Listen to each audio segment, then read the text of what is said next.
జ్యోతిషాస్త్రరీత్యా ద్వాదశ రాశుల్లో మూడవ రాశి అయినటువంటి మిథున రాశి మిత్రులారా, మీరు మృగశిర నక్షత్రం 3-4 పాదాలు, ఆరుద్ర నక్షత్రం 1-2-3-4 పాదములు, పునర్వసు నక్షత్రం 1-2-3 పాదాలకు జన్మించిన మీరు మిథున రాశి వారిగా పరిగణించబడుతున్నారు. ఈ అక్టోబర్ నెలలో విజయదశమి శుభాకాంక్షలు మరియు దీపావళి శుభాకాంక్షలతో మిథున రాశి వారికి ఎలా ఉందో చూస్తాము. మిథున రాశి మిత్రులారా, రాహు 10వ ఇంట్లో ఉన్నాడు, బృహస్పతి 12వ ఇంట్లో ఉన్నారు. అక్టోబర్ 9 నుండి బృహస్పతి తిరోగమనంలో ఉన్నారు. శుక్రుడు ఈ నెల ప్రారంభంలో 5వ ఇంట్లో ఉంటారు. మాస ప్రారంభంలో సూర్యుడు, కేతువు మరియు బుధుడు దశమ స్థానంలో ఉంటారు. కుజుడు 4వ ఇంట్లో ఉంటాడు. తిరోగమన శని 9వ ఇంట్లో కూర్చొని చూస్తూ ఉన్నాడు మిమ్మల్ని. మీరు మీ ప్రయత్నాలు విజయంగా సాధిస్తారు. అనుకున్న పనులు అనుకున్న విధానం కంటే ఇంకా గొప్పగా జరుగుతుంది. ప్రభుత్వ వ్యవహారాలు శుభప్రదంగా మారుతుంది. మీరు ఏదైనా పర్మిషన్స్కి పెట్టినా, లేదా ప్రభుత్వ ఉద్యోగం కోసం ప్రయత్నం చేసినా, లేదా మీ ఇల్లు కట్టుకోవడానికి ఏమైనా ప్లానింగ్స్ ఏమైనా అప్రూవల్ కావాలన్నా ఇవన్నీ కూడా వచ్చే అవకాశాలు ఉన్నాయి. మీ వ్యాపారానికి కావాల్సిన సర్టిఫికేషన్స్ కావాలని ఇవన్నీ కూడా వస్తుంది. మీరు బయట ప్రపంచంలో కోల్పోయిన గౌరవాన్ని దాని మల్టిపుల్గా ఎలా బౌన్స్ బ్యాక్ బాల్ గోడ మీద కొడితే ఎలా తిరిగి వస్తుంది అలా పొందబోతున్నారు అద్భుతమైనటువంటి ఫలితాలని. కుటుంబంలో సంతోషకరమైనటువంటి వాతావరణం ఉంటుంది. ఇల్లు సౌభాగ్యంతో ఐశ్వర్యంతో నిండుతుందండి. మీ ఇల్లు గట్టిగా ఉండండి. మిమ్మల్ని అపార్థం చేసుకున్న వాళ్ళు మళ్ళీ మీ దగ్గరికి వచ్చి క్షమాపణ అడిగి మీ వారి తప్పును తెలుసుకుని మీతో మిత్రభావం చూపిస్తారు. కొత్త స్నేహితులు, సమాజంలో గొప్పవారి పరిచయం పెరుగుతుంది. దానివల్ల కూడా లాభం పొందుతారు.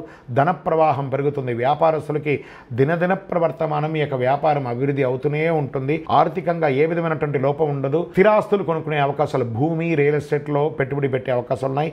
తల్లిదండ్రులతో విభేదాలన్నీ కూడా తొలగిపోతాయి. భార్యాభర్తల మధ్య ఉన్న చిన్న చిన్న అభిప్రాయ భేదాలు వచ్చినా వాటిని వెంటనే పరిష్కరించుకుంటారు. పిల్లల మార్గం చల్లగా, పిల్లలు వారి చదువులో ఉన్నటువంటి వారు, వారికి ఉద్యోగం చేయాలనుకున్నవారు, వాళ్ళకి వివాహం చేయాలనుకున్న వారికి అంతా కూడా ఇది ఒక మంచి సమయం అని కూడా చెప్పచ్చు. సోదర సోదరి మధ్య ఏర్పడుతున్నటువంటి విభేదాలన్నీ తొలగిపోతాయి. పాత రుణాలు, డెట్స్ ఉంటాయి చూసారా, అవన్నీ కూడా ఈ నెల మీరు తీర్చుకునే అవకాశాలు కనబడుతున్నాయి. పెద్ద మొత్తంలో ఏదో ఆర్థికంగా సంపాదించబోతున్నారు. మిథున రాశి మిత్రులారా, this is the jackpot month అని కూడా మీరు చెప్పచ్చు. ఏమంటే గురుగారు మీరు చెప్తున్నారు మాకు జరగట్లేదు కదా అంటే, మీ ప్రయత్నం చేయకుండా ఏది జరగదండి. నేను గోచార ప్రకారం చెప్తున్నా.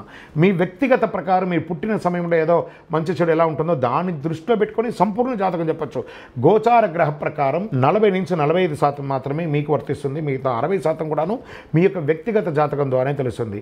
ఆఫీసులో ఉద్యోగం చేసే వారికి మీ ప్రభావం పెరుగుతుంది, మీ యొక్క ఇంపార్టెన్స్ పెరుగుతుంది, మీ కోరికలు నెరవేరుతుంది. మీరు ఎక్కడెక్కడ ప్రమోషన్ కావాలనుకున్నారా, ఇంక్రిమెంట్ కావాలనుకున్నారా, అవన్నీ కూడా వస్తుంది.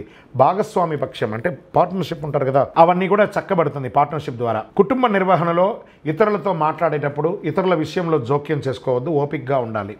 ఆరోగ్యపరంగా అద్భుతంగా ఉంటుందని కూడా చెప్పచ్చు. నిరుద్యోగులకి దూర ప్రాంతాల ఉద్యోగాలు వచ్చే అవకాశాలు ఉన్నాయి. నూతన పరిశ్రమలు ప్రారంభించే వాళ్ళకి ఇది ఒక అద్భుతమైనటువంటి షేర్ మార్కెట్ టాప్గా ఉంది. మీకు జాగ్రత్తగా ఆడండి. ఇంట్రాడేలు ఫ్యూచర్స్లో పెట్టకండి. లాంగ్ టర్మ్లో ఇన్వెస్ట్ చేసి పెట్టండి, చక్కగా ఉంటుంది. మీడియా రంగం వారు గెట్ రెడీ. ఈ నెలంతా మీకు పండగే, పండగలో మీకు పండగ ఇదే అని చెప్పచ్చు. ఐటీ రంగం వారికి చాలా లీవ్లు, హాలిడేస్ వస్తున్నాయి. మీ వీకెండ్స్ లేకపోతే పండగలతో ఆనందంగా గడుపుతారు. ఉద్యోగపరంగా కూడా చాలామంది ఐటీ ఉద్యోగం కోసం ఎదురు చూస్తున్న వాళ్ళు, ఉద్యోగం పోయిన వాళ్ళు ఎదురు చూస్తున్న వాళ్ళకి అందరికీ కూడాను నవంబర్ నుంచి ప్రతి ఒక్కళ్ళు మళ్ళీ ఉద్యోగంలో బిజీ అయిపోతారు. ప్రపంచమంతా రిసెషన్ అంతా నవంబర్ తర్వాత తొలగబోతుంది. ఇది నిజం. Get ready. కొత్తగా వాహనం కొనాలనుకున్న వాళ్ళకి ఇది ఒక మంచి సమయం. విజయదశమి నాడు కొని పూజ చేసుకోండి, అద్భుతంగా ఉండండి. రాజకీయ నాయకులకి యోగకాలం అని కూడా చెప్పచ్చు. మీకు దస్తావేజులన్నీ ఏదైనా మంచి డిజిటల్ చేసి పెట్టుకోండి చక్కగా. చాలా అద్భుతమైనటువంటి విషయం చెప్పచ్చు. స్పోర్ట్స్, డాక్టర్స్ వీళ్ళకందరికీ ఈ నెల యోగం అని కూడా చెప్పచ్చు. అదృష్ట రోజులు 2, 5, 8, 15 చాలా కలిసి వస్తుంది. చంద్రాష్టమం 11వ తారీఖున అక్టోబర్ ఉదయం నుండి 12, 13వ తారీఖున మధ్యాహ్నం వరకు చంద్రాష్టమం ఉంది. కాబట్టి ఈ 2.5 రోజులు వాహనం నడిపేటప్పుడు, ఎవరితోనైనా మాట్లాడేటప్పుడు, ఏదైనా సంతకాలు పెట్టేటప్పుడు జాగ్రత్త జాగ్రత్త జాగ్రత్త. నంబర్ 5 అనేది మీకు లక్కీ నంబర్. ఆరెంజ్ కలర్ మీకు చాలా కలిసి వస్తుంది. పరిహారం ఏం చెప్తున్నాము? శుక్రవారం నాడు మీ వయసు ఎంత ఉందో అన్ని దీపాలు నువ్వుల నూనెతో దేవాలయంలో వెలిగించండి. అమ్మవారి దేవాలయం వెలిగించండి. శరన్నవరాత్రి కదా, వెళ్ళండి దేవాలయాలకు వెలిగించండి. దీపాలు ఈరోజు దీపం వెలిగించండి. మీ ఇంట్లో దీపం వెలిగించడం మాత్రం తప్పదు. సంకటహర చతుర్థి నాడు వినాయకుడికి చక్కగా గరికతో మాల వేయండి. ప్రతి ఉండకు 21 గరికలు ఉండాలి. అలా మాల వేయండి. 21 గరికతో 21 గరికలు ఒక ఉండ, అలా 21తో ఒక మాల వేసి మీరు చేత్తో శ్రమ పడండి. ఆ మాలను తీసుకుపోయి అక్కడ వేయండి. ఎంత అద్భుతంగా ఆయన ఆనందపడతాడు. ఆ గజనాయకుడు ఆనందమైనటువంటి అనుగ్రహం పొందుతారు. ఇంకా స్వామివారికి మోదకం లేదా బెల్లం నైవేద్యం పెట్టండి. అన్ని రకాలుగా మీకు అనుగ్రహం వస్తుంది. అతి శక్తివంతమైనటువంటి ఈ కరుంగాళి మాలను ధరించండి, మీకు అన్ని రకాల అనుగ్రహం వస్తుంది. ఇంకనూ మీ యొక్క వ్యక్తిగత జాతకం తెలుసుకోవాలనుకుంటే మీ యొక్క ఇక్కడ కింద ఉన్నటువంటి ఆ నెంబర్కి మీ పేరు, date of birth, time of birth, place of birth WhatsApp చేయండి. విజయోస్తు.